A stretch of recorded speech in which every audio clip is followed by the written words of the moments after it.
Ahsan, welcome to this side of the camera. Hello, y'all. I'm the background guy.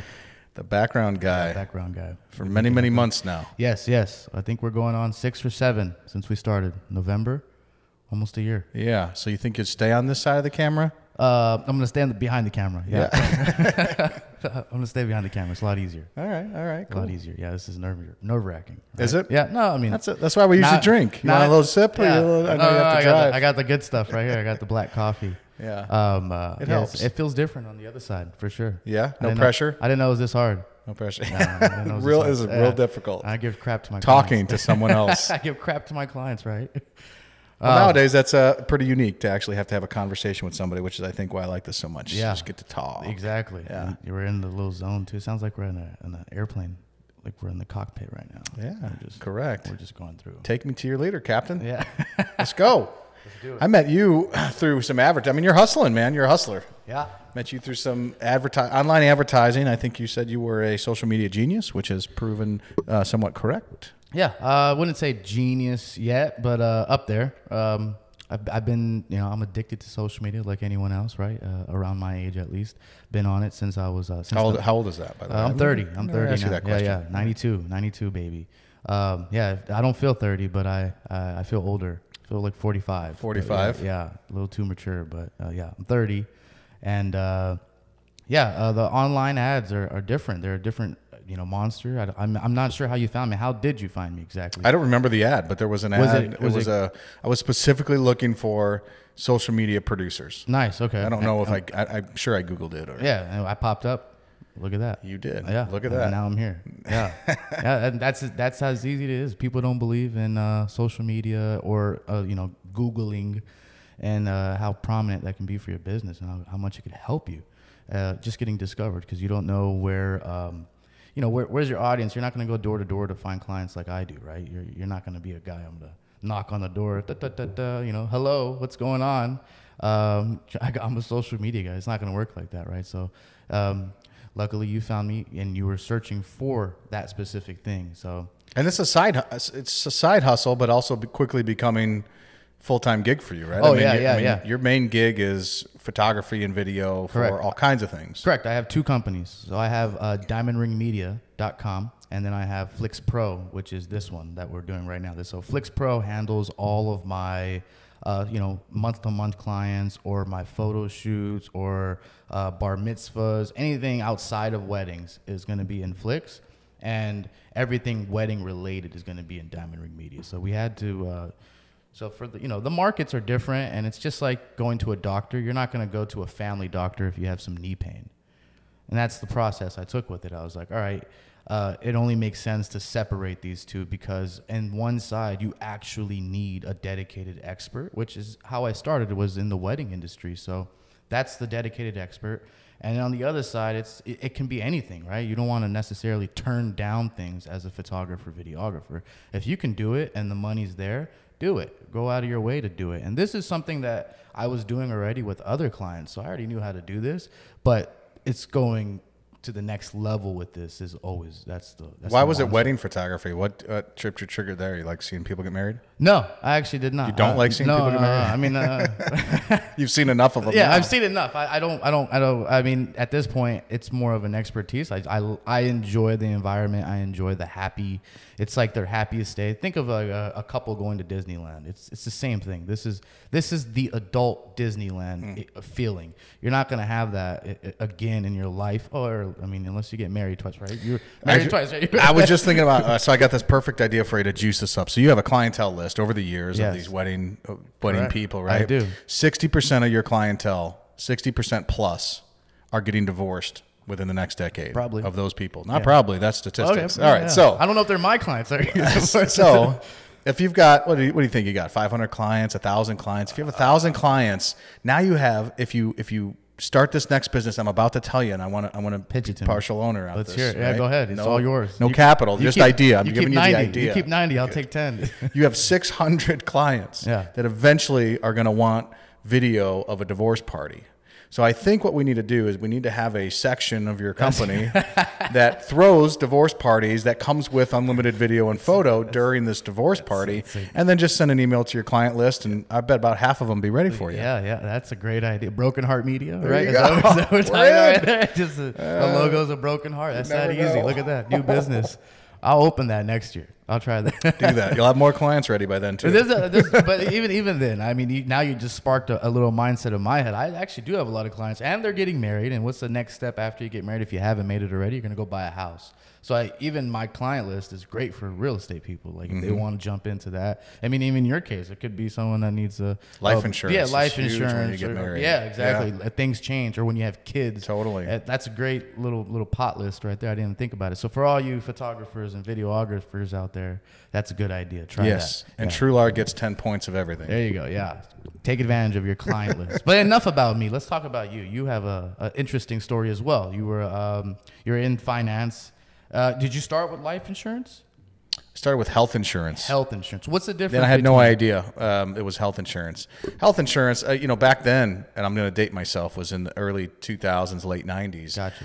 Where if you were a small business owner, the only health insurance you could get was to just purchase it from an insurance company on your own, right? So now Obamacare changed most all of that. So now you have group health plans with big companies have big group health plans. Small business guys now go through Obamacare for the most part. But back then that didn't exist. So I just, I responded to an ad in the newspaper. It said work 4 days a week and make $1,000 a week. So back then I'm 18 years old. That's a lot of money. And working 4 days a week appeals to me, as it still does. So I said, okay, let's do it. Went up, met with a guy who became a mentor of mine for many years. And he said, oh, you look like you can wear a suit and a tie. You're hired. Nice. So that's what it took. That easy. And then it was super easy to get hired. And super soul crushing to take the job and actually do it. Yeah, what was that line that you say? You go, if you could fog a mirror, you're hired. You could fog, yeah. Literally, they would take you. I mean, if you could walk, or hell, not even walk. If you could get there in your wheelchair, you were still going. Well, that's most industries. Most nowadays. sales in industries. Yeah, sales. Car salesman, you get a job like that. You don't have no car experience or sales experience even. No, I think you have to know how to do blow. I think that's one of the requirements for car salesmen. Blow and how to screw people over. Yeah. How to trick them. How to now there's good, solid car salesmen too. They got their own story. So you started so it's health insurance, and then we were going door to door. We were banging on. Literally, they would drop us off in a town of 10,000 people, and we would drop on Broadway or Main Street, whatever the main street was, because that's where all the small businesses were. Yeah. And you would just walk in. You just walk in and say, "Look, I know you're buying your own health insurance, or you don't have it. Yeah. Can I try to help you?" And it was, 7 no's and maybe 3 yeses, and then maybe one sale. So you actually had people jumping on board. Yeah, I won a ring for the first year. I got us a plaque, which I thought was the pinnacle of my career. And I think I made about $35,000 that first year. Which would be what, like $100,000 to today's money, or $70,000 in today's money? Probably 60, 70 grand. I mean, but for me, it was 10 grand more than I'd ever made. And you're 18. And right? I was 18. Yeah. 18. So I thought that was a shit. The problem with those jobs, even today, when you get the sales jobs, is if they're commission based. I mean, spending control is super hard. When you get a check and you're 18 and you get a check for $5,000, but then 3 weeks later you don't get a check for 2 more weeks. Yeah. And that $5,000's long fucking gone. Oh yeah. At that point, at 18, right? So that was the very difficult part. The roller coaster, the internal roller coaster, like the emotions of I'm rich one week and I'm flat ass broke the next week. Yeah. Just turns your insides. So you had bad finance then back then. Bad finance, man. Anybody 18 is different. Yeah, I mean, I talk to people that are in their 60s that have bad finances today. Yeah, that's crazy. It's just a matter of this is how much I have to spend, and I should be spending less, and I wouldn't. I would spend everything I make because I felt rich. But that shit just tears me up. It used to tear me up on the inside. It doesn't so much anymore. And I know a lot of people that are used to that roller coaster now because they can ride it and they know when to stick money back and they know when to spend it. And you can ride that roller coaster. Sales can be very rewarding, but if you don't know how to strap in, you'll fall out and die. I mean, that's a lot of industries these days too. So 18, you're there. You win your ring. Are you living with your parents? No, graduate high school. I ran away when I was 13. Oh, that's right. Yeah. Okay, yeah. Oh wow. Okay, 13. Let's go back to that then. Yeah. Why'd you run away? Life as a teenager is difficult. Back then, it wasn't social media though. That didn't exist. I think the internet, Al Gore had just invented the internet, so that was still new. And this dates you because you're not even old enough to remember that Al Gore claimed he invented the internet. I didn't know. I don't even know who Al Gore is. Is that Bush's vice president? Is that? He was Bill Clinton's vice president. Okay, yes, probably the guy that opened the door for Monica into Lewinsky, the office. Yeah, that was Al Gore. Claimed he invented it. Anyway, so that shit didn't exist back then. For me, it was more, I want to be a part of mainstream culture, though. So I think, if it was social media, that probably would have been a battle back then for me. But for me, I wanted to be a part of the culture, which was, in my mind, rock music, dating girls, friends, just out in the general public. And your family was strict and very conservative, very strict, very religious. And so those weren't things that you participated in to the level that I wanted to participate. So I thought, well, if I just get leave, you didn't think to just do it? Oh, I did it. But without them knowing. I mean, my parents. I come from a strict family too. Yeah, guess what? Parents always find out. Oh, they do. But I mean, then you just they know. You just eat it up at that point, right? You just eat. Well, that's what happened. So I would continuously do things. I would continuously hide things, and eventually it just came to a point where I had a lot of brothers and sisters. I come from a family of 12, so my parents said, this is happening. We're butting heads. We're fighting constantly, and all my younger brothers and sisters are seeing this happen. So at some point, as a parent, and I don't begrudge them for this, because now I'm a parent and I understand when you have someone like that in the house and you're trying to shield them from littler ones, you have to say this isn't working. Yeah. And I wasn't going to change. I think they saw that, and clearly they didn't want to or weren't going to change either. So it was the best thing for everybody in my mind was, let's get the hell out of here, and I'll go live with someone else. I went to move in with a clown family, right? Yeah, that's right. And then it still makes me laugh today. Yeah. So then did you lose connection with your parents? No, that whole trip only lasted a few weeks, somewhere in the month area. And then eventually I came back, and with the understanding, I think the things might be different. We try to work on it. They got the church involved. The church gave them some crazy ideas to try to help work on all this thing. And so I think we tried to do it for a bit. It still wasn't really working. So I went off to I don't know how to say it, military camp. It wasn't really military, but it was that, an all boys, go out in the wilderness in Kalispell, Montana, and I think try to fix me. Yeah. So that didn't happen. The soundtrack of my life then was Rush 2112 and Ace of Base. I saw the sign, and I got it on a little cassette tape. Yeah. So Ahsan, a cassette tape is one of these. I know what that is. As I had my Walkman, which you weren't supposed to have, I smuggled that in. So I'm still breaking the rules. This is like a rehab from like a church rehab. Yeah, it's like a rehab for bad behavior. It wasn't a rehab for alcohol or drugs. I wasn't into any of that. Yeah. I think I had tried one of my dad's cigarettes, one of his Salem 100s, and gave me a headache right away. So I was never into that. My first warm beer, me and my brother tried in my grandpa's garage, in the middle of a summer. And so I was never into any of that. Yeah. So it was a rehab for, or a change agent to get you to be who someone else wanted you to be, to what the religion said you should be. So that didn't work either. Oh, wow. So by the time I got back from that, and we just constantly continued to butt heads, I was old enough at that point where I could look at getting accepted into colleges, like late 15, early 16. So that was then the solution that we all came up with is, go to college, go take the ACTs if you can get a scholarship or get accepted somewhere. Try at least, right? Try. Yeah. Again, these are, looking back, my parents had a rhyme and a reason. They were all Christian schools. They had their list of the ones I could and couldn't go to. This was not public university. So there was still some shelter component there, but it really, that was the trick that was what set me on the adult path. So from 16 on, I never really lived home again. It was college, maybe a semester break, and then out again, move to a different town and, get your first apartment, no car. So make sure you could walk to the grocery store where I was a bagger or an overnight warehouse stocker, whatever it took. Yeah, to make money, right? Just to make money. Yeah. I got my first car from a Subway franchisee owner. Oh, shit. Because I was one of his best people. He wanted to make me a manager. And I'm like, bro, I'm walking, a mile. Yeah. Sounds like a sob story, but I'm walking a mile to get to work. Yeah. I don't mind doing it, but if I'm going to work more hours, I can't just walk. Oh, you had the gift of gab, huh? Yeah, so he got me a Fiero. Smooth them over. Oh, that's a good way to do it. Great, hey, Charles, I walk here all the time. Yeah. I take the bus here. Take the bus, Arizona. Good luck. I know what I pay you though, so you can go buy a car. Yeah, I know, right? So that takes me up, to adulthood, and then I worked some odd jobs. I always wanted to be a musician. That's what was part of the process of me getting out of the house, was trying to play rock music and be in bands. And that's what you were focused on from 13 to tons, yeah, to like until probably when? till about 26, and then 27 years old. So probably about 13 So tell me years. what happened between 19 and 26. Like you're just focused on there. I know you got married at some point in there, right?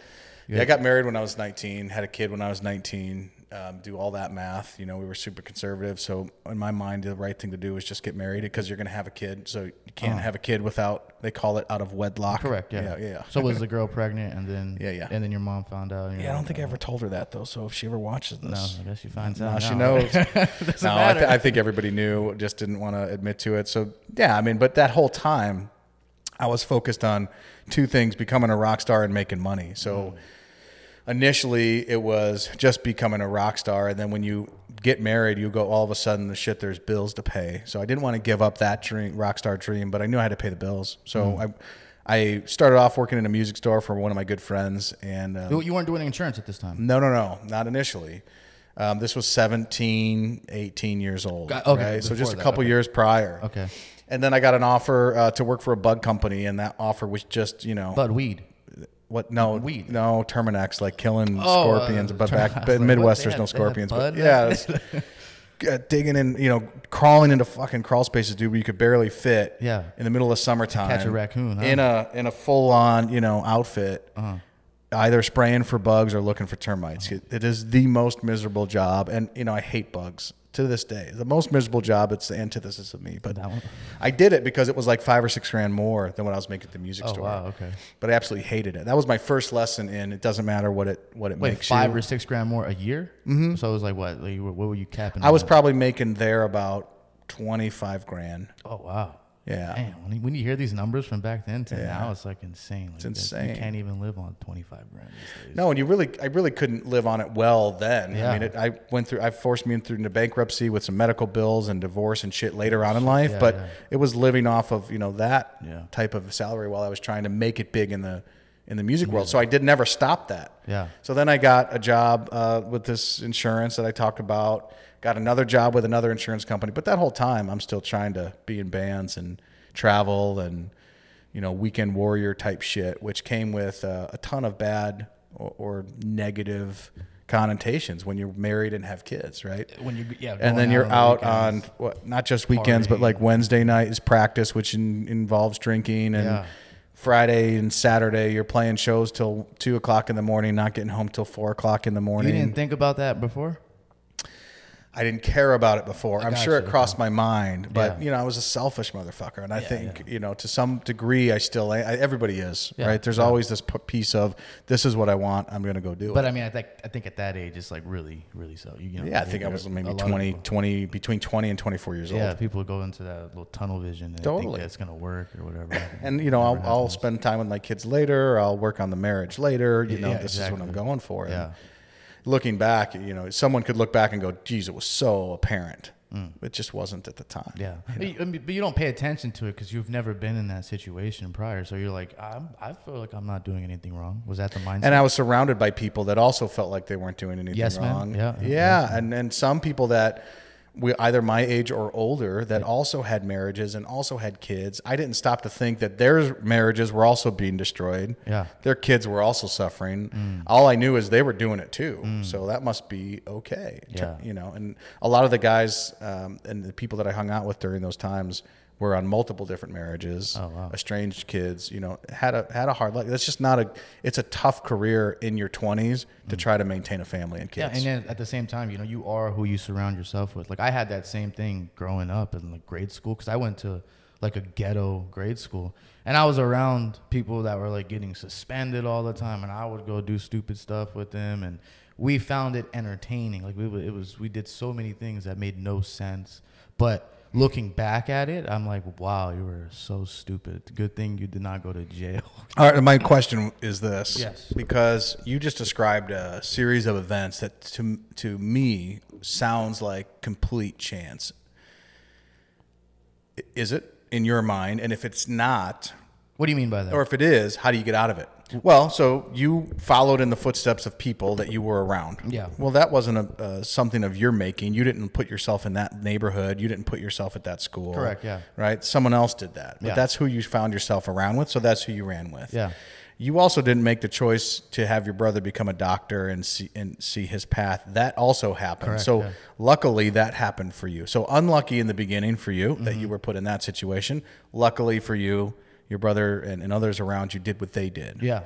But these are two things you didn't have any control over. No. So what do you say to people that are in one of those stages now? Like, is there a way to look back and go, oh, I could have taken control over it? Or is that a fallacy? Is truly a lot of what we go through and where we end up happenstance? I think it was random. It was completely random. I mean, because at any point, if my brother didn't become a doctor, I'd probably still be on that same path of hanging around the same people and seeing the same people. It was more of... So is there no hope for people that are on that path? There is hope. The hope They is, hope their brother becomes a doctor? Or they change their mindset, right? Or they look at their little brother and they're like, I want to. That's what my brother did. He looked at us and said, we're not struggling no more. We're not doing this shit no more. It's done. Like we had... I wasn't born there, but my mom would tell me we had a 1-bedroom apartment that was owned by our cousins. And originally, when they came to America, we were supposed to have some ownership in that. But they screwed us over the typical way. And they screwed my dad over specifically and my uncle. So then they were like, oh, well, in exchange, we'll give you a 1-bedroom apartment for 5 people, 6 people, and 2 adults, 3 adults. And we all had to live there. And just him being there and seeing that. Then my dad finally got a job. He was selling tires on the side of the road for 5 cents a day or $5 a day. I don't know what the hell it is. Really low amount of money. Used tires selling on the side of the street. And then he eventually gets hired by this company called Dolphin, which is they used to manufacture. Originally, they were manufacturing golf heads, and then they started manufacturing airplane wings and stuff like that. So it was a decent company, and it was he had no. I don't know if he had papers at this time, but he definitely didn't come here legally, right? So he came here and got his papers, and then he got the job. And then we moved to a house.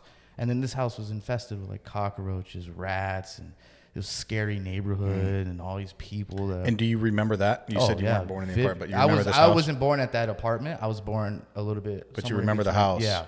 Yeah. I'm pretty sure my mom was pregnant at that time when she was at the apartment. And then she was like, hey, we need to change. And my dad changed for sure. And just, again, there's another person right there. Another motivating factor is I just think about my dad coming to America with nothing, getting screwed over by his own relatives, then putting us in an apartment, then buying a house to get us. And then from there, it was all us. We had to come in. My dad's working two jobs. He would wake up at 8 a.m., drop us off at school. He goes to work right after. He worked at in the morning. He would work at AM PM, the gas station, and then he would get off at 2 o'clock from that job, pick us up at 3, and then right after that he would go to Dolphin to go work, and he would come out at 2 in the morning, 6 hours sleep, boom again. This guy's a robot. Over. Yeah, he's a grinder. But he was grinder. grinding for something, right? For something, and then me, that's what was the motivating factor. But it wasn't until I started asking questions that it became that, right? So it's at some point I didn't know my dad did that. At some point I had resentment towards my dad. I was like, why aren't you here? Where are you at? Well, I need my dad right now. But it was the same thing because I didn't have my older brother disappeared, but he was going to be a doctor at some point. And then my dad's not there. I have to watch I don't have to watch, but me and my little brother we're at the time we used to just fight. It wasn't necessary. Yeah. You don't realize that kind of loving factor, but it was those days it was just more of a resentment, and then eventually it became oh, that's what they're doing. They're doing it for a better future. Yeah. It's but you don't realize that until you hit some point. Something. Maybe it's just the right time. That's probably what it was. Time. Yeah. You must have an interesting perspective then on immigration, which is all over the news right now. Oh yeah. It feels like, based on what you hear in the news, and again, I think what you hear in the news is normally bullshit. There are the extreme sides of that argument. Most people in this country and other countries fall somewhere towards the middle, but you've heard both of those extreme arguments. We hear them every single day. So what's your take? You said your father came here illegally, and look at you now. You would be considered the quintessential American household probably, Correct. right? Yeah. That both sides would want to see. Yeah. So what's your take on this? I mean, that's a touchy subject because I mean it's different things. I think America was obviously built by immigrants, like, and no one is from America, right? Originally, we're all from some other country. So, Except for Native. Yeah, unless you're Native American, yeah. But they have casinos; they'll be fine. We gave them casinos. Yeah, they rob us every week or whatever time we go, so they're fine on that. But I don't. I mean, in my case, because I have cousins and stuff like that in Pakistan. Like there's only 2 families here from my family that made it to America, and all of them, that's their dream: come to America, come to America. And guess what? We're like, originally we want to go back. Like I want to go back to Pakistan because it's simpler living. It's so much easier. There's a reason why I'm building the businesses. So I at one point can build and leave because this is a rat race here. It's nonstop grind. It's nonstop. And there's so many different characters here. In those countries, these people like just sit there and talk like for hours about whatever. Like they do these things that they're just doing it because they're happy. Like, right? Like you go there, it's green. Here, you go downtown, it's like just buildings. Even now, neighborhoods, just the same house. It's just house. Over there, you have these massive mansions and like the whole family's living there. And when you show up, it's a party. It's a big environment. It's like they're happy to see you. Now you go knock on your cousin's door. He's not fucking opening it. He's gonna be like, he's gonna text you and say, "Hey, I'm not home," and he's fucking watching YouTube. So it's like a whole different mindset, and that's where, yeah, I think more power to you if you want to come here, but you might not want to stay. You just come here for your money and then you're trading. Well, and we can categorize that a little bit, but you're trading capitalism for quality of life. Correct. Yeah.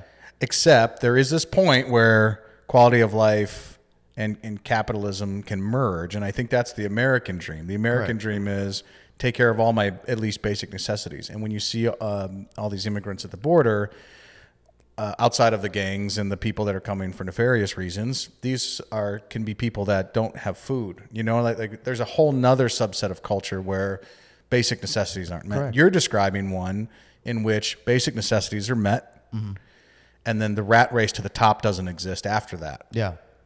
Which I think a lot of even Europe is like that, right? Just in general, based on my limited experience. Have you been back to Pakistan? Yeah, we go there. I mean, last time I went was like 5 years ago. So is there any of like, are you putting any shine on it, or would that be the way it is day-to-day living?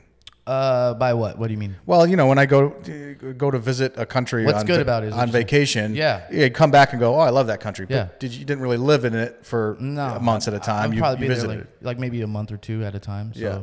But I mean, going there, I think it's just different because my family's there. So it's like more of that. It's like, you know, similar to Paul's story, like where, you know, it's like you have this connection with them and it's kind of hard to let go of that because it's again, different life, different thing. It's definitely not a vacation spot. That's for sure. Do you think that capitalism is just a great lie from 100 years ago where we said, I mean, didn't Ford invent the 9-to-5 job? Yeah, pretty much. Like, the machines. High school was created to keep kids out of getting jobs during the Great Depression. That's the only reason high school exists today, which is crazy to think about. Yeah, I mean, I think coming to America again, it's still building. You have to work. That's the bad part. Is you can't, and it's so hard to work because you have to make so much money. Like, look how hard it is to get a house these days. You have to put down $20,000. You also have to make, let's say, $10,000 a month, or you just triple your income or something like that. On top of that, you have to get screwed over by the interest and this and that. And once you get into that deal, now you're stuck here, right? And if you decide to leave and not pay your bills, now your credit's gone, and now you can't really come back because you're screwed at that point. So I mean, is that good living? No. I mean, I thought that was rhetorical, but yeah. I mean, I think at the end of the day, it's if your basic necessities are covered, this isn't necessarily the best country to be in anymore because of the rat race. Yeah, I think because of the quality of life. Yeah, I think going outside, even quality of food. I was reading an article about how California is finally passing a law to ban Skittles and trolley jellies, or these different kind of candies, because there's all these chemicals. There's like 6 or 7 chemicals in there that are already banned everywhere else but the United States. And it's just the quality of food. My brother is a has a gluten allergy, is allergic to gluten here, tries to eat everything as gluten-free as possible here, can go overseas and eat whatever he wants to eat, and it doesn't mess with him. There is no frozen sections in the supermarkets over there in Italy, or in Europe in general, like there are here. Yeah. Everything here is canned and frozen and fast food. That's how can you make money off of it? That's what it because turns that's into. what can make the most dollars. That's the profit. Here they just care about, hey, how can we make more money regardless of people dying or getting cancer or eating cancerous products or any of that. They don't care about that. They're just looking at, well, they're going to get it when they're 70. They're already dead anyways, right? That's their mindset. And it's like, well, let's just take... If they think about it at all. Yeah, even if they think about it. They might, like, look how many McDonald's there are. There's a McDonald's almost on every other corner nowadays. There's a Burger King on every other corner. It makes it look so easy. There's times where I'm like... I just drive by and I'll get hungry for no reason. And it's like, oh, well, they put sugar in their burgers or something like that. So it's like, I just crave this sugar, I guess. It's like, sometimes I just want a hot and spicy for no reason. But I mean, it's weird. But in those countries, they have similar stuff too. Like they use, like in India, I don't know if you look at on TikTok, there's a whole thing called Street Food India, right?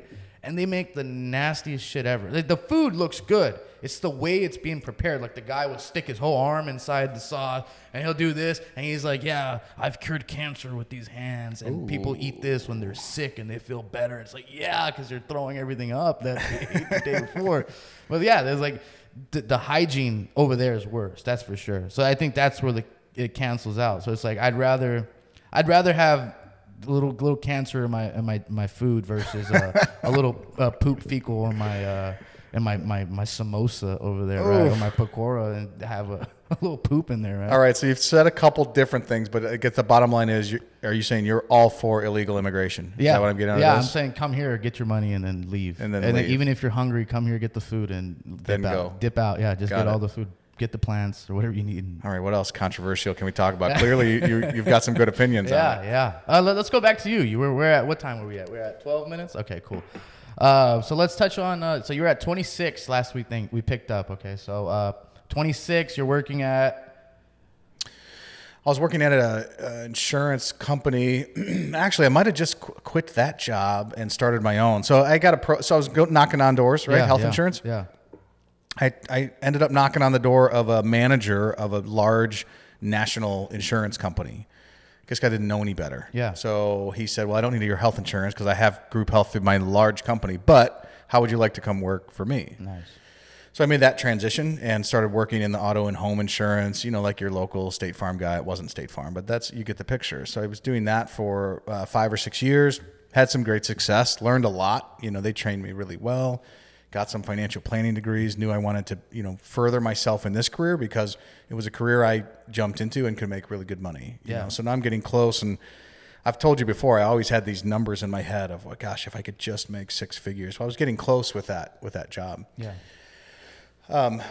That company ended up, changing contracts on me, screwing me over a little bit. So I just stopped and started my own deal. Once I did that, that's at 26. Yeah. Oh, wow. And it was that was tough. I mean, I remember writing checks to cover other checks, which I think is technically illegal, but that's how a lot of businesses start. Right? Yeah. So and not knowing where the next check is coming from. Yeah. I was going through divorce right about that time, like a few months after I started my own gig. So not only did I not have any money, but any money that was coming in was pretty much just going right to my family, my ex and my kids, because I didn't want them to have to move out. And I was sleeping in my office. I bought a futon.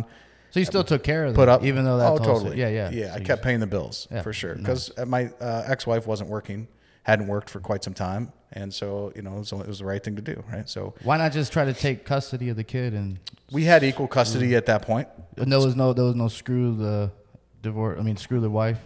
Like, since you're getting a divorce anyways, right? So most people would get rid of the girl and then just keep the kid. Yeah, I think at first it was, I probably am sugarcoating my memory a little bit. I think at first it was somewhat amicable. I wanted it to be amicable for the kids, right? I had no interest in that relationship, but obviously I had three small kids at this point, and I wanted to make sure they were still supported, not only financially, but emotionally too.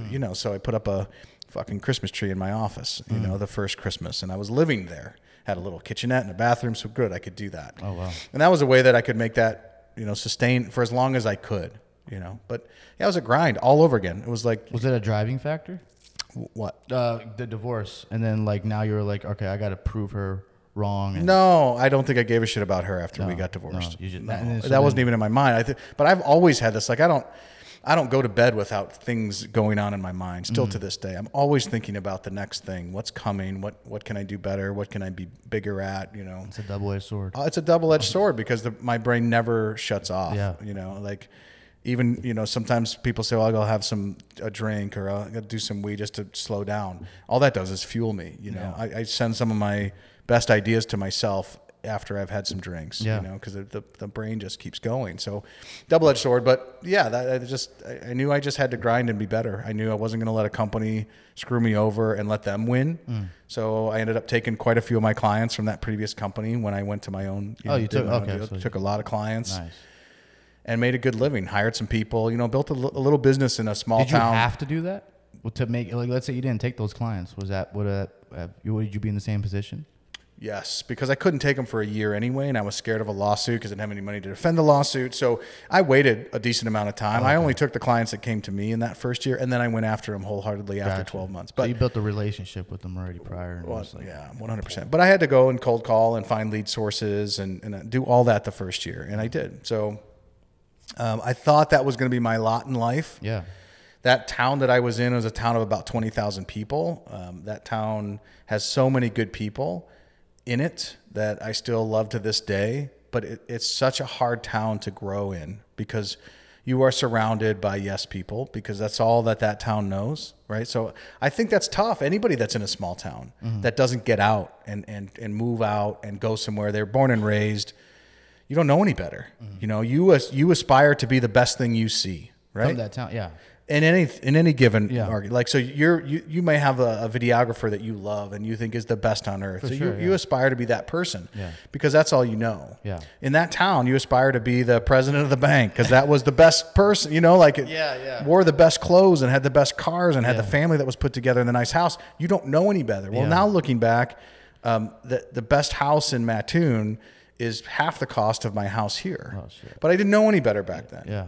You just don't. Yeah. And so I think that's really important. I think if I could do anything else over again, it would be surround myself with people that are way ahead of where I was or wherever I even thought I wanted to be.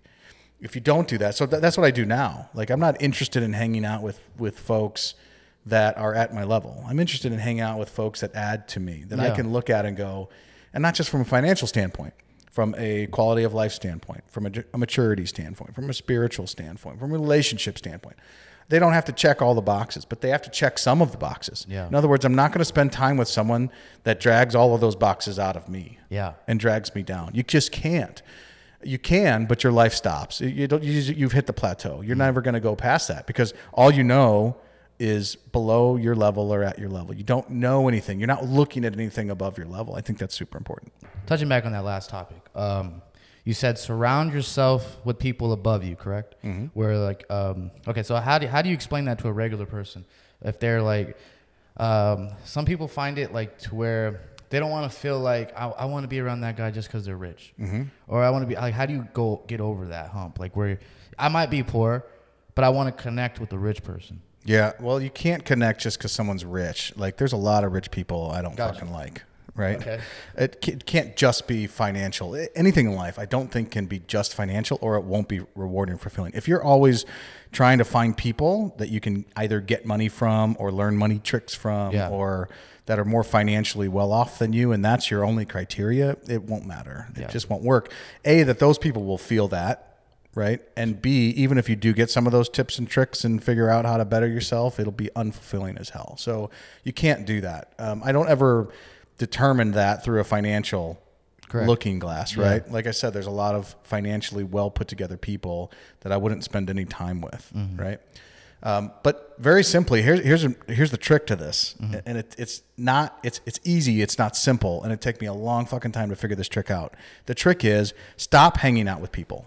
That's the trick. Not start hanging out with other people you think you like, because your life is full. If I have to ask you if you had an extra day every single week to just, do whatever you wanted to, your answer would probably be not, because it's surrounded with, if you do have free time, you have family, you have friends, and you have other people that are just in your life, right? Yeah. So how on earth could you possibly hang out with different types of people that you might see and want to emulate?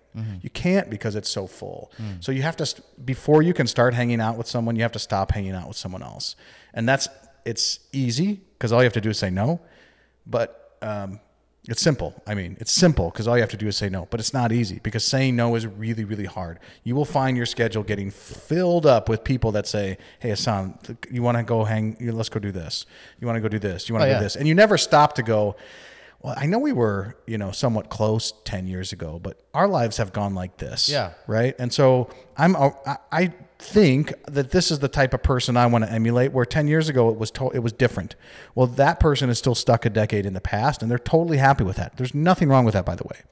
You don't cut that person out of your life, but you have to dial it back. You have to say, we've been friends for a long time. Yeah. Still love you like a brother. I'm just making this shit up, by the way. You may not have a single person like this in your life, yeah, but it resonates. I can't hit out every weekend with you anymore. I just can't, because I'm trying to go to this other level, and I can see that you don't care to. Totally fine. And again, you're not telling them this, but this is your mindset, right? Yeah. I can see you're not. So I got to stop. So instead of every Saturday, it's going to be every second Saturday or every third Saturday. Well, now I've just freed up 2 or 3 Saturdays to go find those other people and be around those other people. And there is no magic to going and find those people. You will find those people come naturally once you open the space. Yeah. Open space in your life first. The hard part is opening the space in your life. Yeah. I mean, a lot of people, some people they have too much space where they don't even know how to go do that. They just sit on social media and think that that's what life is. Yeah, but those aren't the people that want to go to the next level. Correct, yeah. Right? So I'm not talking to those people. I'm talking to the people that it drives them batshit crazy that they can't seem to get to the next level. Gotcha. Well, if you just open your eyes a little bit and look around you, I guarantee you that one of the reasons you're not getting there is the people that are around you.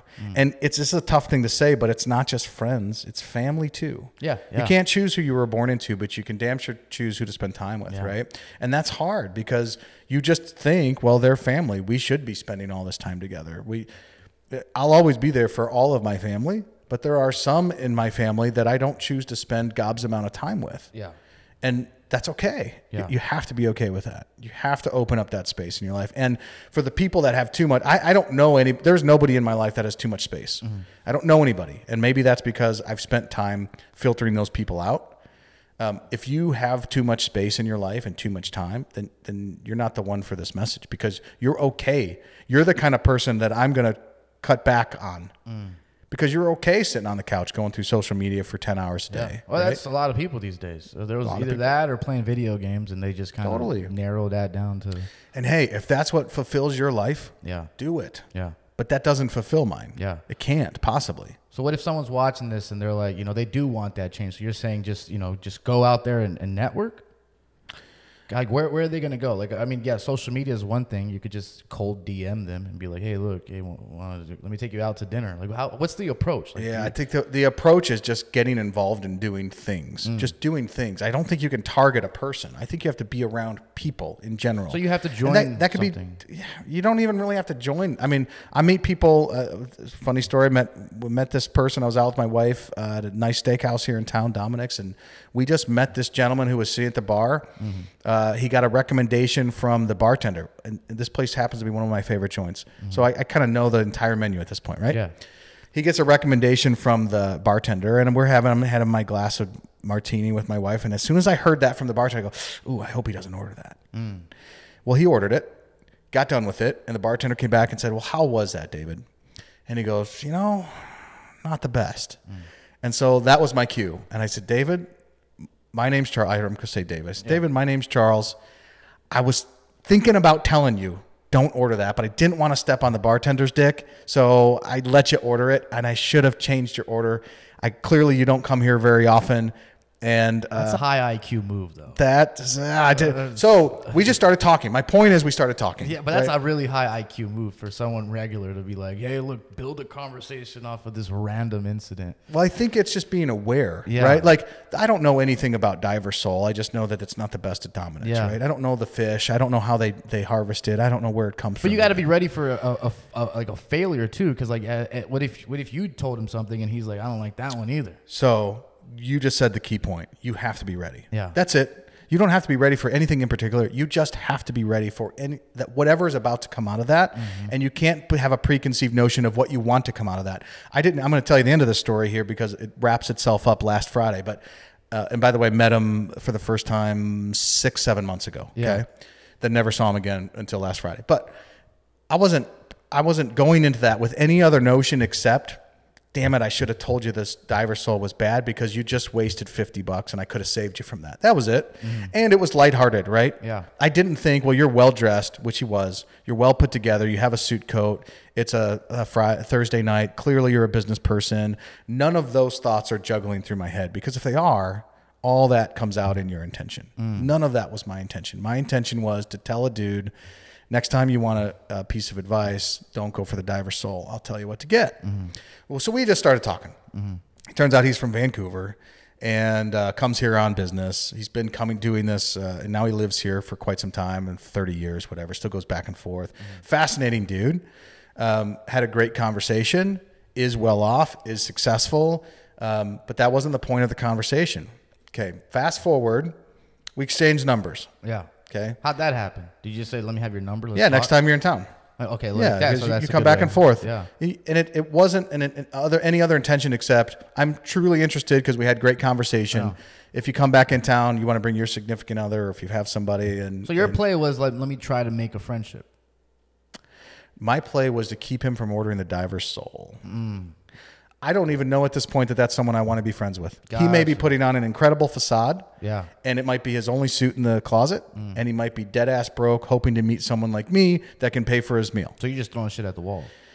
Throw shit at the wall and see what sticks. That's what it is. Yeah. But guess what? It's fun to do that. Like there's not a piece of me that thought, I'm going to get there's nothing to get turned down from. All I wanted to do was be friendly and offer a little piece of what I thought I knew about the world. That's it. And if you always question yourself about what you know about the world, you're going to live in a box. But that's networking 101 though. That's a really good strategy on how to network. Just go to and that's a high-end restaurant, right? Dominique's. High-end restaurant. It's so simple. I think we get in our mind, there's business I've been to those, the networking events. And I've been to them too, and I see them, and people don't know how to network. They don't know how to add value to one another or any sort of, they can't even keep the conversation. There's a reason. It's because they're there to network. Yeah, that's the problem. Yeah. You can't be anywhere to excuse me, my goal is never to be somewhere to network. Yeah. In fact, there are some events that there are still events that I go to, that I get invited to that are clearly those type of events. Yeah. And I absolutely fucking hate them. So you don't believe in them at all. You don't think essentially because those people are there to network, that means that they don't have any network anyways, right? Well, think about this. If every time you came, you knew I wanted something from you and you weren't going to get necessarily anything in return. Let's take out the side of the fact of the money that we exchanged. Yeah. Okay. But every time I invited you to go somewhere, let's say out to dinner, you knew that at that dinner you wanted something. I wanted something from you. How many times did you go to dinner with me? Probably not that much. After the first one, if you were smart, you'd never go again. Yeah. Well, that's what a networking event is. You're there because you want something from somebody. Yeah. Now you can wrap it up in all this altruistic. Well, all we're trying to do is help, and I want to give you my value. So you know that going in, right? Those people are like they're just here for. Fuck yeah, they're here to get something out of me, and typically nowadays it's money. They want investment stuff, right? So I'm not interested in that. I'm interested in helping you if I can help you. Because I know it's going to help me. Gotcha. Right? But networking events aren't for that. Anyway, so I met David at a networking event on Friday. What a great way to touch that one up. We went to a tequila tasting. Now, I'll be honest, this one I didn't dread as much as some of the other ones because I knew the gentleman that was putting it on. Yeah. I like him. Wait, so I just like to his clear it up, spouse. that you do go to networking events.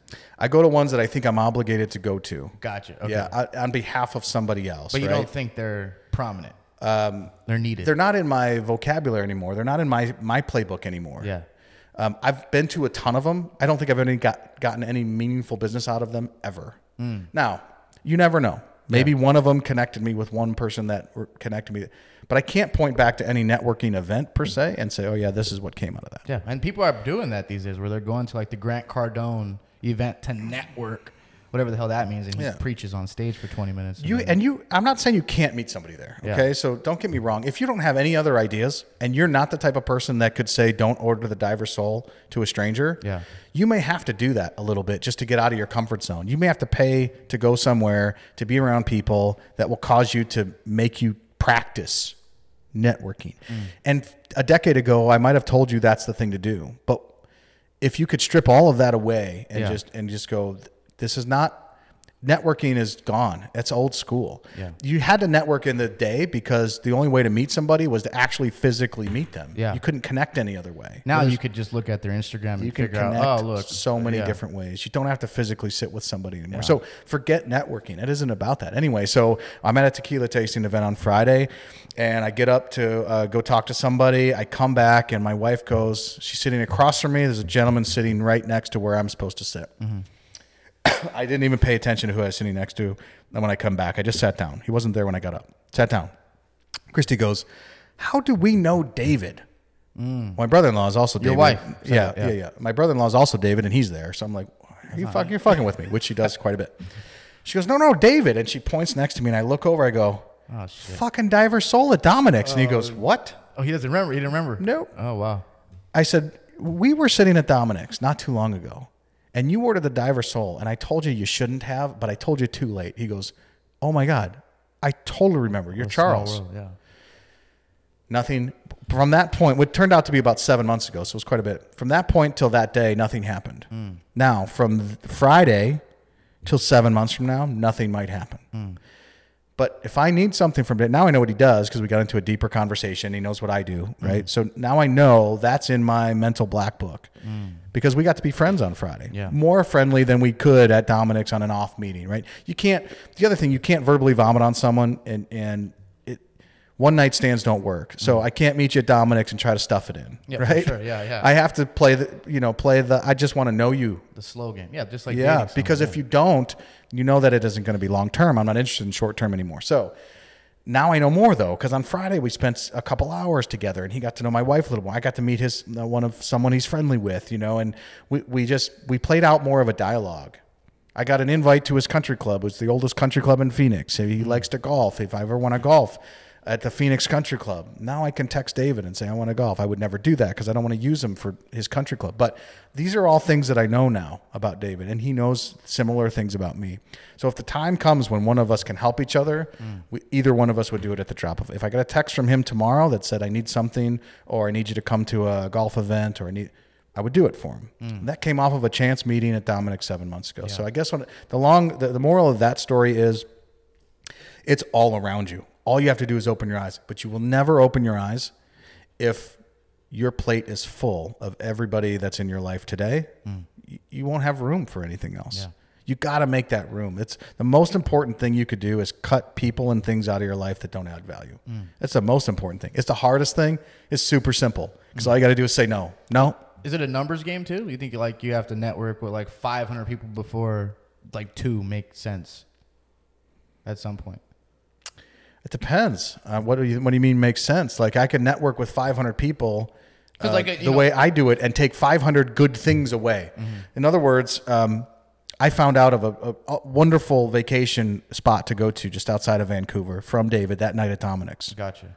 That's enough for me. If that's all I took away, at some point me and my wife are going to go visit this location because of him. I otherwise would never have known about it. It's a small place. It's beautiful, according to David. I haven't been yet.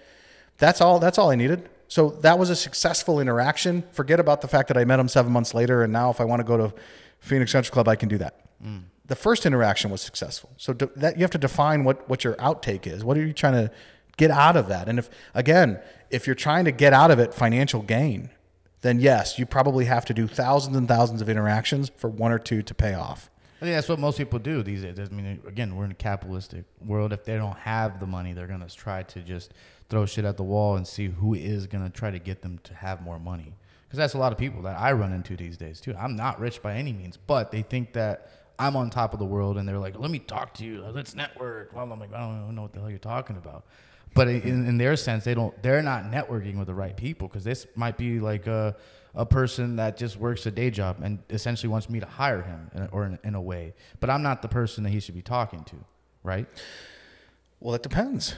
I mean, a person can have. I have a lot of friends that have day jobs. No, yeah, it isn't that, but there's other things that come out of those friendships, right? Correct, yeah. There's other perspectives, their family life, their values, the perspective they give me on things can be very, very wise, and yet they work a day job, right? So I think quantifying it by that is somewhat short-sighted. I don't think you should quantify your interactions with how much somebody makes. That's what people do, though. So essentially, they're going. Then you're back in this capitalistic rat race, right? Correct, Why don't you take some of your perspective from I just want to build and leave so I can go back to that lifestyle? Correct. Well, you can get that lifestyle here. Just cut that rat race a little bit when it comes to networking. Stop networking just to get ahead, and you will find, strangely enough, however the cosmos makes this work, you will start to get ahead much faster. When you go into it not trying to get ahead, you're going into it just saying, I think something can come out of this. I don't know what's going to come out of it. Something will come out of it. Now then you have to have the discernment, right? So you're going to get that person that says, hey, I want to come hang out with you. Yeah. Your initial thought process will be, he has a day job. He wants me to hire him. It could be totally the furthest thing from the truth unless he's asked you for a job. No, yeah, then clearly you know. Yeah. But it might be that's in your mind. So you don't know. So cut that preconceived notion. Yep, let's go out and let's have coffee and have a conversation like this. And you may find that person has some super value add to your life and you have to theirs. You may also find walking away from that, no, I don't see a ton of value add.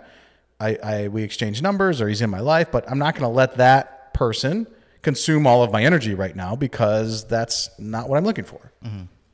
But you don't know if it is or not. And you might just get one thing out of that interaction that go, I thought of something. I do have a client list of 600 people that I can go market to for this or this or this. And for whatever reason, I didn't think about it till today, but I had a conversation with this guy at Starbucks and he opened my eyes to that. And maybe he's got a day job. So I think the preconceived notion is what kills most networking is they go into it looking for a specific outcome. And that's old school sales. Mm-hmm. You used to go in, we were taught that. Know what your outcome is before you win. That's so short-sighted because what if the outcome that you had in mind is 10 times smaller than the potential outcome from that interaction? Well, you just limited yourself. If I go in asking for $1 million investment and the investor planned on giving me 10, they're going to give me $1 million instead because that's what I asked for. And I just cut out $9 million of investment because I had an idea of what I thought I wanted to happen.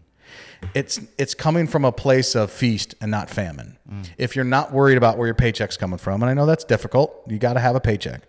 But once your basic necessities, like we talked about earlier, once your basic necessities are made and they're taken care of, from that point on, it's just gravy. Oh yeah. So stop the rat race. As long as the basic necessities are taken care of. Now I'm coming from a place where I don't care if you invest or not. Ahsan, you don't care if you get another video gig or not. Your bills are paid for. Correct, yeah. But if you go into an interaction with somebody without that preconceived notion, they might say, I got a project for you. Great. What is it? And now I can decide if it's a project that I want to spend time on, if I'll enjoy it, if I'll make enough money on it to be worth my time. You can make all those decisions after the fact. Yeah. Let's go back to your life. So 26, you started your own business. Acrylic, I take it. Was it acrylic? Something else? No, that was a property casualty insurance agency in Mattoon, Illinois, which is a town of about 20,000 people, about right in the middle of Illinois. Gotcha. No, I did that business for, I want to say it was 4 or 5 years. And then I ended up selling that business to a local farmer whose daughter wanted a job and liked the business. And it was just casual living at that point? Casual living, man. I think I was probably taking home, $70,000. I was doing fine for that town. The medium income in that town at the time was like 35. So you could live off of 35 grand in that town. Did your mindset change? Did you go from having this atmosphere of like drinking and partying and all that stuff?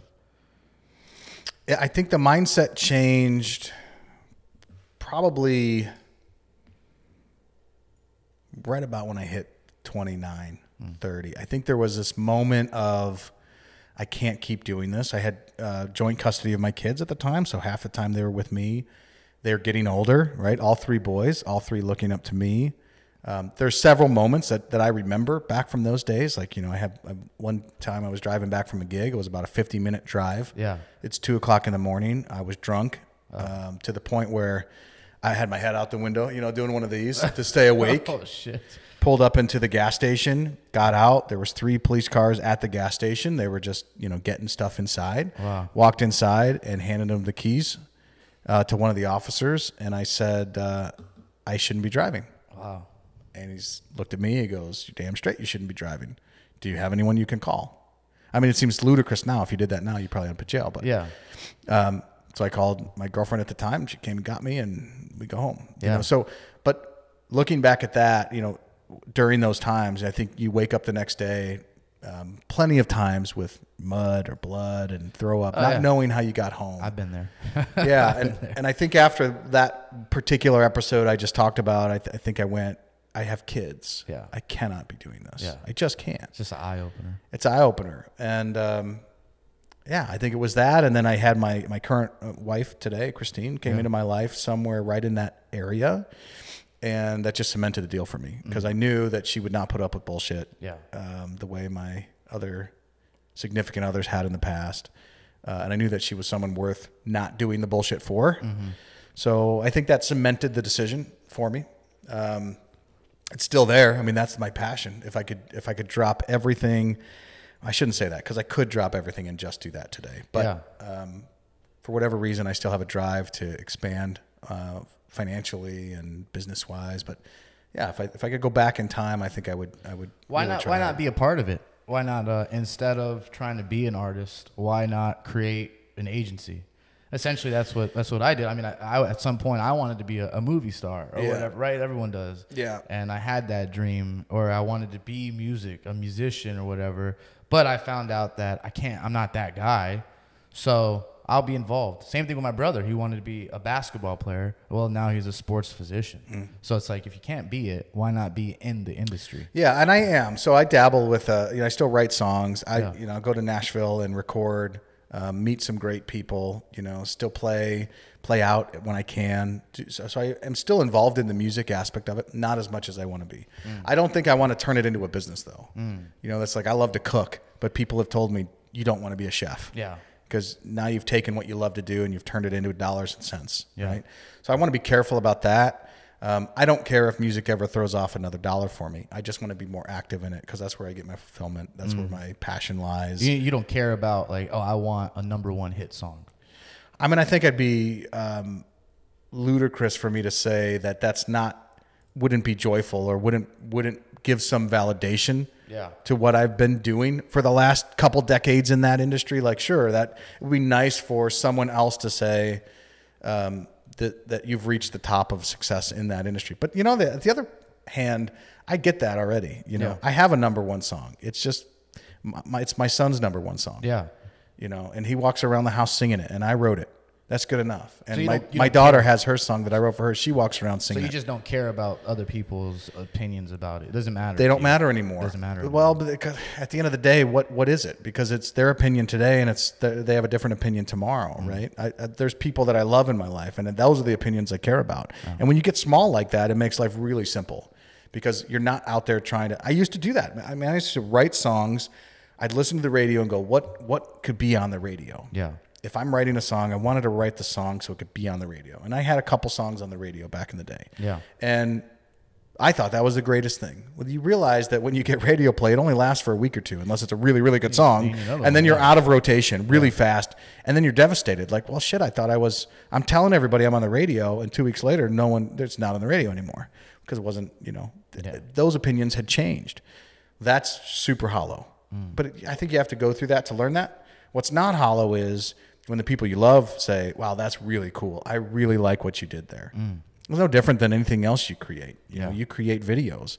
If your significant other, your family, your brother says, wow, that video is fucking awesome. You'll find, if you don't know this today, that it won't matter what the rest of the general TikTok population thinks about that video. You will walk out of your brother's house going, hell yeah, I did something. I think it's different for me though. I actually, I chased that. I chased the fame. I don't have it yet, but I chased that, or else I wouldn't be doing this right now. What I'm doing. I think that's my drive. Is that if I don't really care to impress my family. I want to impress others for something. I don't know, whatever it is in me, but that's the only thing that keeps me going. I already have you know, like with the weddings, I guess it's just, maybe it's natural, right? With the weddings, I have to impress the client. Like my mom could watch the video. She's not going to give a shit, but my client has to love it, or else I'm not doing a good job. And if the client doesn't love it, that means I don't love it. So I feel like in my case, I have no choice but to please others. Maybe because I'm in the, I mean, it might be in the same case for you too, right? You have to, for financial advising, right? You have to make good decisions to then please your clients. Yeah, I think there's two things going on there. One, yes, you have to make good decisions, but it isn't to please somebody else. And I think it'd be interesting to know if you flip that switch and you went, now all I care about is whether I think I did the best creatively that I could do, the best artistically that I could do in these things, in these weddings, in your example, and can I walk away going, that was the shit? Because then if the client doesn't like it, it doesn't drag you down. Yeah. Right? Because you're going to have pissed off clients. You're going to have clients that you don't mesh with. You're going to have people that aren't happy because they have their own opinions. You cannot control that. And if you let that stuff drag you down, I mean, there's a path of no return. I guess it's just a business perspective, right? You just want every client to be 100%. Totally. Like if you owned a restaurant, you don't want one bad plate to go out. But totally. They're going to go out. But the best restaurant in town has a 4.5 Yelp review. Yeah. Well, what about that other 0.5? Yeah, it's gone. The ambiance was too loud. The steak was a little under or overcooked, which is all just preference, right? I mean, yeah, everybody has their everyone has their taste, right? So, but there's 0.5 of people that don't like that restaurant. Yet, if I take you there today, you'll probably say it's the best meal you've ever had.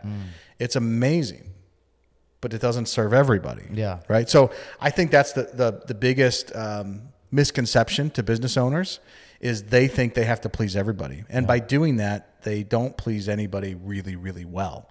They have average. You put out average things because you're trying to, you can't possibly, Jelly Roll doesn't care if everybody likes his shit. No. But he has a diehard base of followers for what he does, right? But he's not going to go outside of that and try to be something that he's not.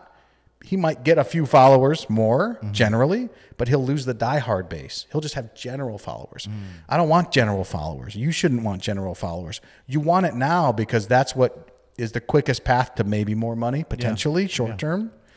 But when you get specific diehard followers, that's the quickest path to big money long term. For sure. So a little money short term, please everybody. Yeah. Please some people and knock their socks off. Long-term, big money. And that's where I've been for the last probably 5, 6, 7 years, maybe. I don't know when that, I can't tell you when that switched, but at some point I realized, I can't be a generalist anymore. I can't generally please everybody because that's not who I am. Most of the time I don't give a fuck about what people think. Yeah. Most of the time. There are some people that I do care about what they think, but most of the time it doesn't matter to me. So why am I pretending that it does? And why am I changing what I do for them? Right? And because of that, there are certain clients, there are certain business people, there are certain music people that I will never mesh with. That's okay. There's billions of other ones out there. Yeah. Right? I don't need a million fans. Right? I think that's what people do, though. That's the misconception right now, because online, social media, TikTok, all this crap, everyone's like, I need 1 million followers. I need this and that. Well, followers are different than friends. Correct, yeah. Right? So 1 million followers, they're not fans. They're followers. I think in today's world, that would be that's what they would define them. Yeah, life-changing, too, for them, because now they're in this different realm type of thing, where you're no longer, you can't even go anywhere. You're just stalked all day long. I don't think they want that. They want to be in the room with Logan Paul, or they want to be in the room with Jake Paul, or whatever. That's a lot of people's chase. Yeah. That's a pretty fucked up definition of success. Yeah. You know what I mean? But everyone has a different definition. Yeah. I get it. I think if I could say anything I would say that's hollow. Yeah. Right? That you think that's what you want. You think that you're going for a multi-million-dollar business. You are yourself, right? Yeah. You're going for a multi-million-dollar business that pays all the bills that allows you to move back to Pakistan if and when you want to. Absolutely. Okay? Yeah. You can get there as a generalist, but if you have a niche that you are really, really good at, and you know inside that's what you're really, really good at, and you hone that niche, you'll get there twice as fast. It will feel like you're alienating people. Guess what? You are. But you're gathering this fan base that will never, ever leave you. They're not going to leave you because they know that's authentic. They know that it's true. How many wedding photographer / videos are there just in the Phoenix metro area alone? Not very many. Not hybrid. Like it's a hybrid. So both. Okay, so one or the other. How many wedding photographers are there? There's a lot. There's a lot. There's quite a bit. Hundreds, thousands, maybe. Yeah. That's just in the Phoenix metro area. Oh, yeah. Okay. How do you stand out? Branding, probably one way, and then I guess with the quality of your product, what you're taking, Yeah. what you're using. Why are you any different than them? So branding is what gets people to look, right? Yeah. But that branding has to come with, well, here's what I do. And if it's the same as what everybody else is doing, now you're in a price race, maybe? That's what it is most of the time. Yeah, you're in a race to the bottom. You're trying to figure out who could be the cheapest, right? Well, you could take yourself out of that and embrace the fact that you're never the cheapest. You don't want to be the cheapest. You might find yourself doing less gigs, but getting paid more. So you're getting paid more per effort, right? So let's say let me break down the math. You do 10 gigs a week. You make $1,000 at each gig. Yeah. You're making 10 grand. Well, what if you did 5 gigs a week, but you made $2,000 at each gig because you specialized in something that they couldn't get from the other generalists out there? You're making the same amount of money, but you just freed up countless hours of time to go do something else, or to hone that craft even more. Yeah. It's scary because you don't want to turn away work. I totally get that. For sure. But you will find yourself, whatever that niche is, once you found it, you'll find yourself with an incredible fan base. And that person will tell that person, will tell that person, will tell that person, because they know exactly what they're going to get. And it's different than what everybody else can get. Yeah. And a lot of people don't realize that either. It's like you have to like kind of hone in on who your audience is and then figure it out. Okay, this is the next move, how to get that audience. But yeah, in our case, our branding is Diamond Ring Media. So it's like ours is already niched to a small group of people. And that's what you want. Yeah. Well, try to make it smaller. I'm constantly trying to make my circle and my niche smaller. Yeah. Both in my circle of friends and influence and in my business. And the smaller that it gets, what happens if you take a telescope or whatever and you zoom in, right? It gets very clear. Right to like the focus, dude. When you zero in on that, like, whoa, I could see the pupils in your eyeballs right now. Yeah.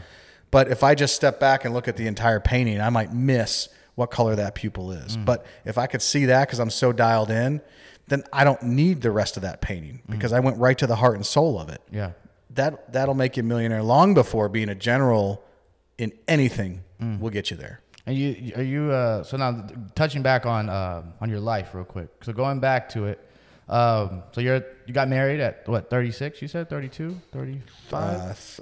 I got I was engaged or with my wife when I turned 30. Gotcha. Yeah, from about 30 on, so about 13 years. Again, back to casual living, just relaxing, building up your net worth, reputation.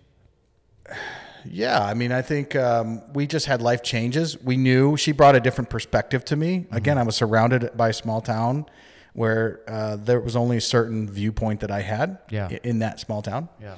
And she brought a different perspective. You know, she'd come from the city of Chicago. She'd moved out and lived here in Arizona for a bit. She'd seen more of the world. So her perspective was, we ain't staying in this town our whole lives. There's more out there. So once we figured out we could do that with my current boys, and we had another child, and so we decided to move a little bit to a larger metropolitan area, a little bit larger, a couple 100,000 people. Yeah. And then we went from there. I want a different quality of life. And at that point, that meant for me, I'm tired of the snow. I don't like the cold and the snow. So my quality of life was, hey, you've got family in Arizona. We've got business there that we can go do. Let's move there. And we can always fly back to Illinois. So that we uprooted totally, moved across the country, and have never looked back. I mean, this is the place for me. And you had your kids in Illinois. We had 4 kids in Illinois at that time. Yeah. We have 1 more since then that was born in Arizona. Gotcha. He's a native. Oh, nice. The only one out of 5. So now we have 5 kids. And so 3 of them are adults. 2 of them are still under our wing. But when you say back to casual living, I think, it's a constant growth. Yeah. You just never stop. Yeah. You know? So yeah, you live in a good life. You define good. You make sure you define good the right way, because a good life is not more money. A good life is plenty of money and plenty of time to use it. Yeah. That's a good life. Yeah. Are you going to have 7 more kids? I'm out of the kids department. Oh, yeah. Out of the kids department. We talked about adopting at some point, but, I'm getting older, so I want the energy for my kids. Yeah, you're just focusing on them now. Yeah, totally. And your wife does homeschooling. We homeschool the kids. I work from home for the majority of my time, so I with my family 24/7 just about. And I wouldn't have it any other way. Love it. Because that's the other thing. You mentioned something with your father. He worked his ass off to provide for you, right? when you're young, you don't understand that. And it takes until you're doing it yourself to look back and go, he actually sacrificed. Yeah. But there were some things he didn't put into you that I'm sure he wished he could have put into you. He just didn't have the time to do it because he was providing. And that's a hard choice to make. Oh, yeah. And I don't want to make that choice. I want to put in everything I can. I want my kids to learn from me on a day-to-day basis. I want them to see how I react to things, how I conduct myself in business, how I conduct myself around my friends. And they aren't going to get that if I'm working 12 hours a day in an office. Yeah. They're just not going to. Yeah. COVID was the best thing that happened for me. And I know a lot of people got hurt during that, and I hate that. But for us, it was I had to leave the office and come home.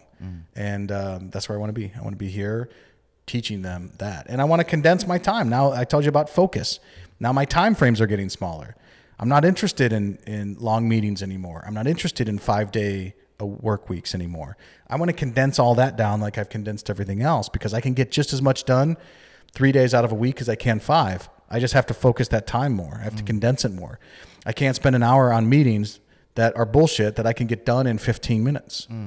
But that's up to me, right? And I think so many people don't value their time and they let those hour things drag on, and now it's 2 hours and 3 hours and you've been in meetings all day and you haven't accomplished anything. Or you went down the black hole of social media for 3 hours today. Well, you only intended to look up the news, and then you look up and it's 3:00 in the afternoon. You wasted from lunch to 3. How many people do that? A lot. A lot. Everybody. Well, I'm not interested in that because I could take that same time, and if I condense down my work, I can have, a 2-day work week or a 3-day work week. I'm not getting any less work done. I've just decided to focus it in smaller. Touching on remote work, you own a business.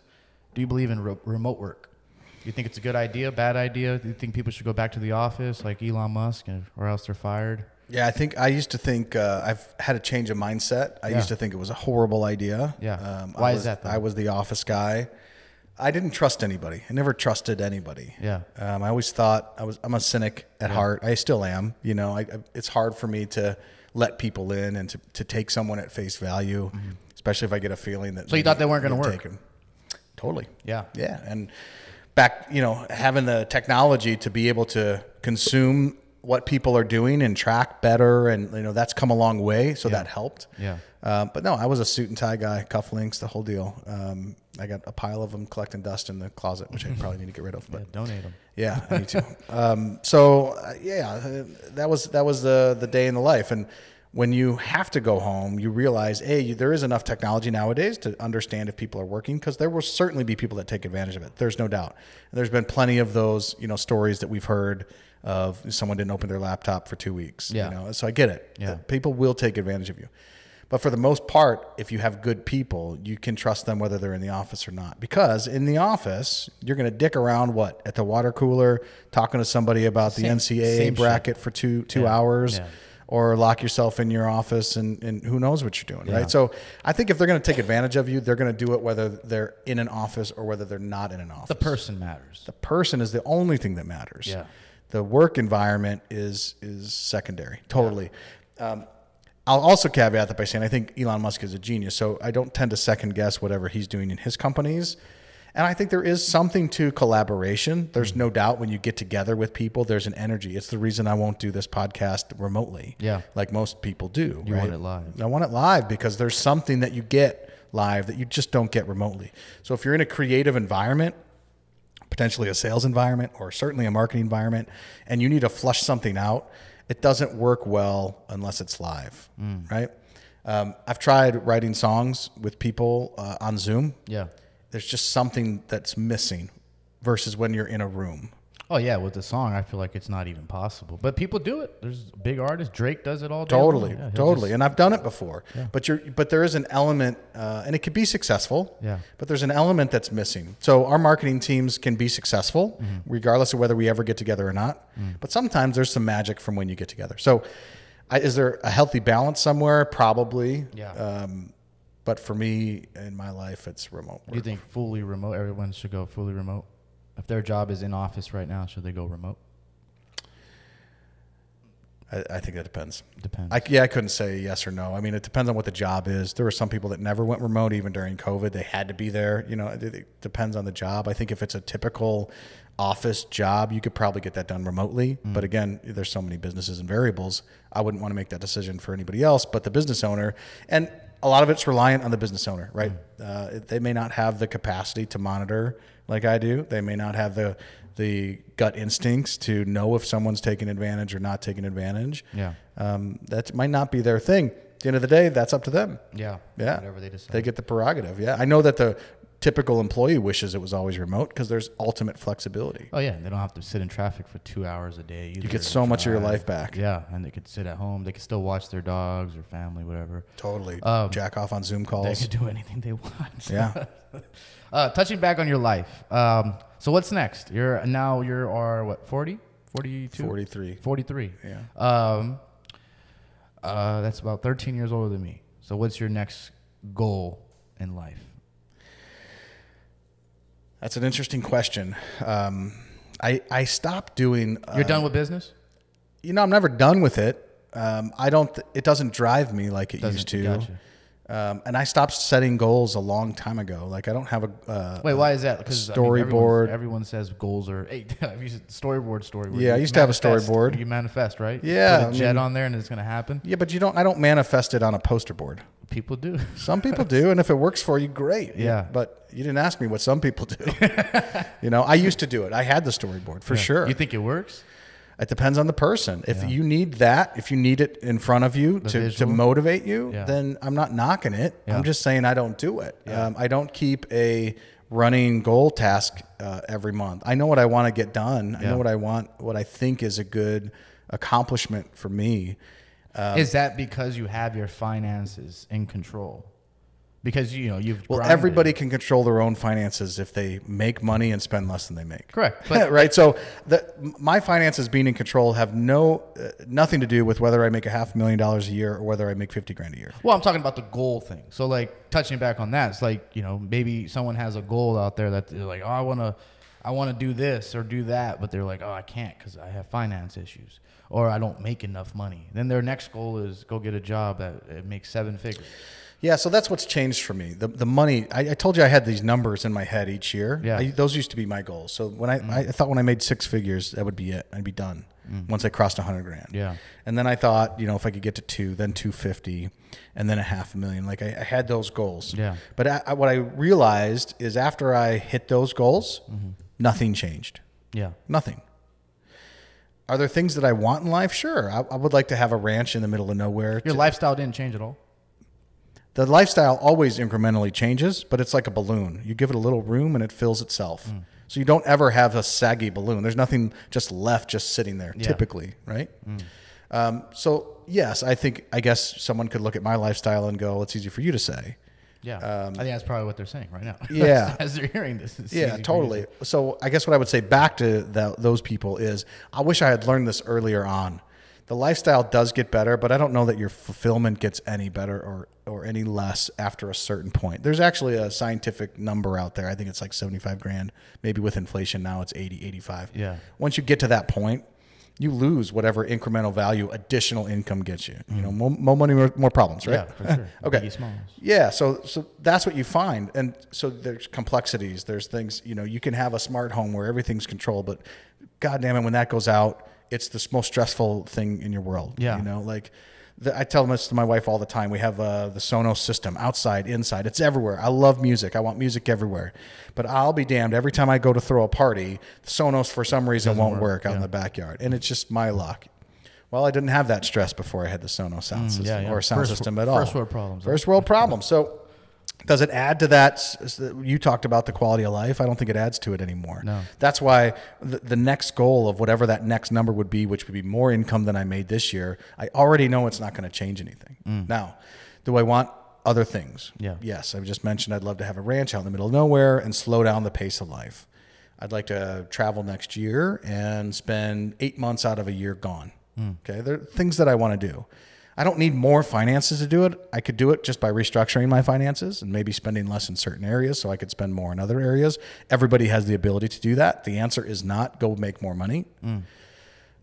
So that's where my focus is now. I want to do things that I think add to the quality of life, or maybe that could potentially help someone else. And I don't want to sound egotistical.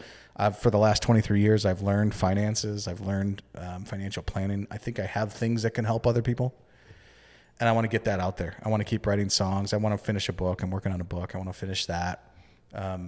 Keep doing this. This is fun. This is enjoyable. Hopefully it's helping people. You know, when the time comes that it's not helping people, where we can determine that it's really not helping anybody, then I would quit it. I'm sure there's people it's helping. Yeah, sure. I'm sure there's other people doing the same thing, so it makes sense that it's helping someone. Someone's out there watching this. But it's because I enjoy it, and because I think it can add some value, not only to people that watch it, but the people that come here. Yeah. You know, we had some conversation today that both of us might leave thinking about other things that we had another time about. So that's the type of things I'm going for. It's no longer a financial goal. But here's the funny thing. The finances will expand. I know they will expand because I'm doing what I enjoy doing.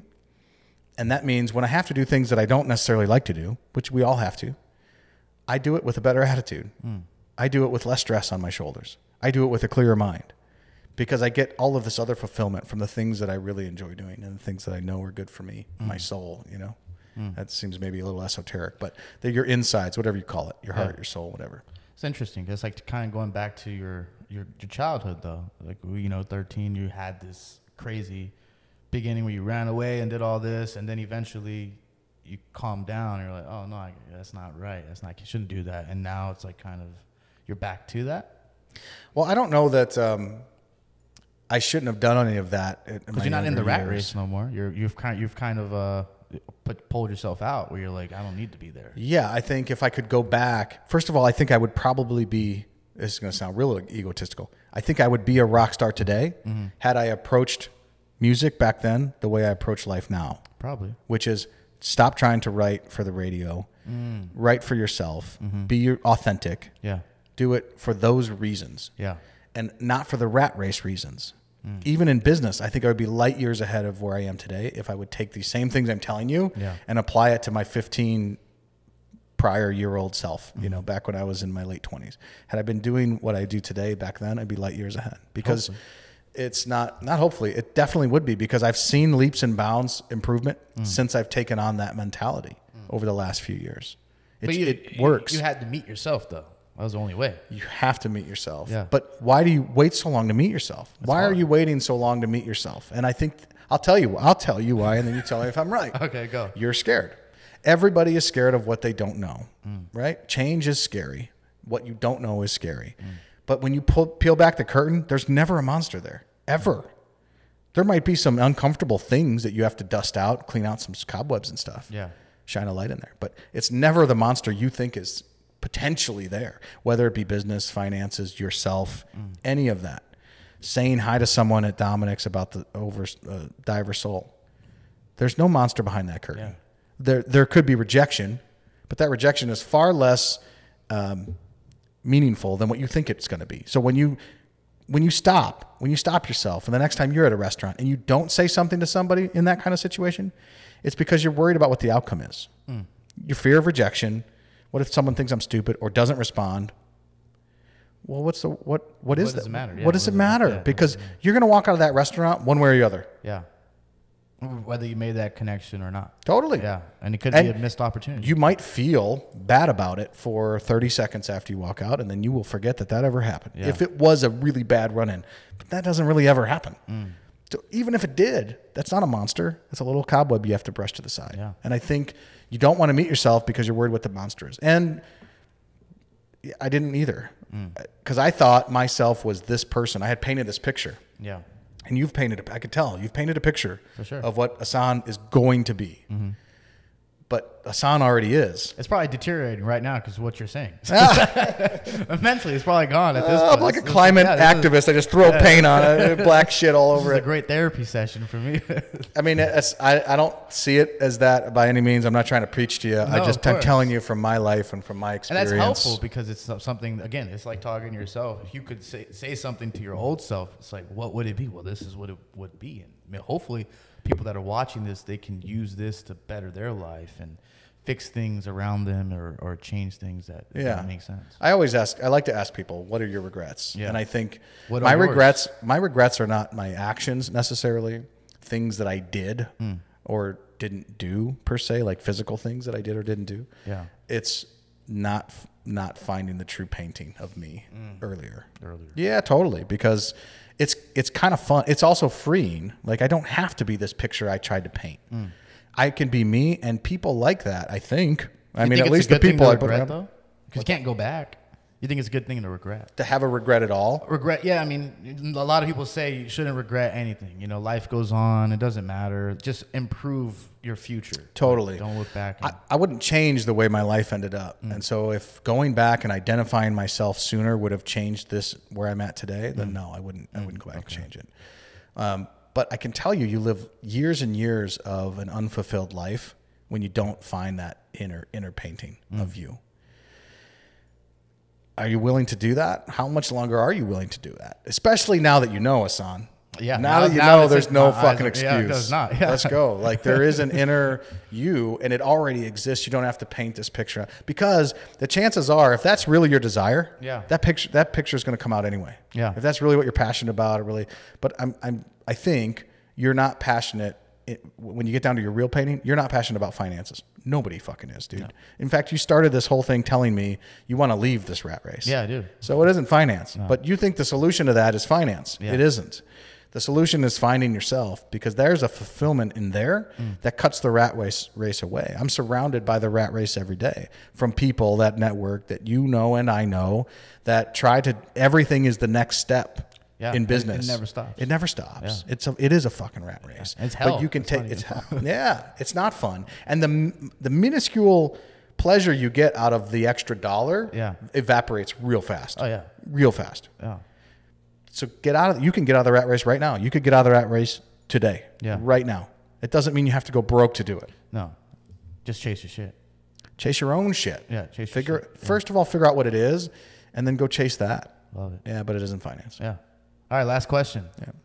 What is one thing, if your kids saw this 10 years from now, quoted by Charles Trular, what do you want to tell them? Hopefully they see it, right? How old are your kids? Are like young, right? They're old enough to know. Oh, now they're okay. Yeah, 9 and 6. But they might not understand it. I got some older kids as well that are adults. Okay. What would you want them to say? Or what do you want to say to them, I guess? There's a great song that has a phrase. It says, "Live like you're dying." But to bring that even closer, more into focus, that's easy to say. But I would say, live like this is it.